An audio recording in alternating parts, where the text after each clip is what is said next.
ഇപ്പോൾ പല കല്യാണങ്ങളും അള്ളാഹ്ക്ക് പൊരുത്തമില്ലാത്ത കല്യാണങ്ങളായി മാറിയിരിക്കുകയാണ്. ഡാൻസും പാട്ടും, സ്വന്തം ഭാര്യയെ അന്യ ആളുകളുടെ മുമ്പിൽ നയിച്ചു കൊണ്ടുവരുന്നത് അവളുടെ ഭർത്താവ് തന്നെയാണ്. ആളുകളെ മുമ്പിൽ നിന്ന് കേക്ക് കട്ട് ചെയ്ത് വായിലിട്ടെടുക്കുക, കെട്ടിപ്പിടിക്കുക, ഇതൊന്നും ഇസ്ലാമികമായ ഒരു രീതിയല്ല. അനിസ്ലാമിക ആളുകളിൽ നിന്ന്, അതായത് വെസ്റ്റേണും അത്തരം ആളുകളിൽ നിന്നൊക്കെ വന്നുപോയി കലർന്ന ചില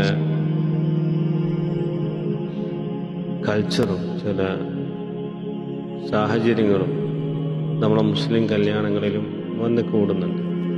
പലപ്പോഴും നമ്മൾ ഒരുപാട് ക്ലാസ് എടുക്കുകയാണ്. കല്യാണം എന്നുള്ളത് അള്ളാഹുവിൻ്റെ പൊരുത്തം കിട്ടുന്നൊരു ഈമാന്റെ ഭാഗമാണ് കല്യാണം. ഒരാൾ കല്യാണം കഴിച്ചാൽ അവൻ പകുതി ഈമാൻ പൂർത്തിയാക്കിയത്. ഈമാനുമായി ബന്ധമുള്ള ഒരു സാധനമാണ് ഈ കല്യാണം എന്ന് പറയുന്നത്. അത് അള്ളാഹുവിൻ്റെ മഹത്തായ നിക്കാഹിന്റെ വാചകങ്ങളിലൂടെ ഒരു ഹറാമായ പെണ്ണ്, ഒരു ഹറാമായ പുരുഷൻ പരസ്പരം ഹലാലായി മാറുകയാണ്.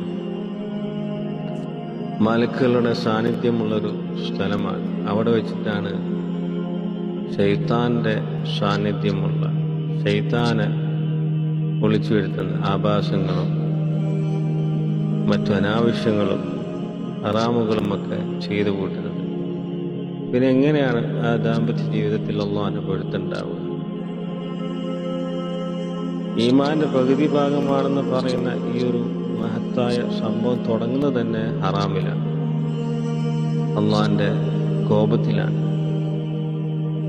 പിന്നെ എങ്ങനെയാണ് ദുനിയാവിലും ആഖിറത്തിലും ഉപകാരപ്പെടുന്ന ഭാര്യയും ഭർത്താവായി മാറുക?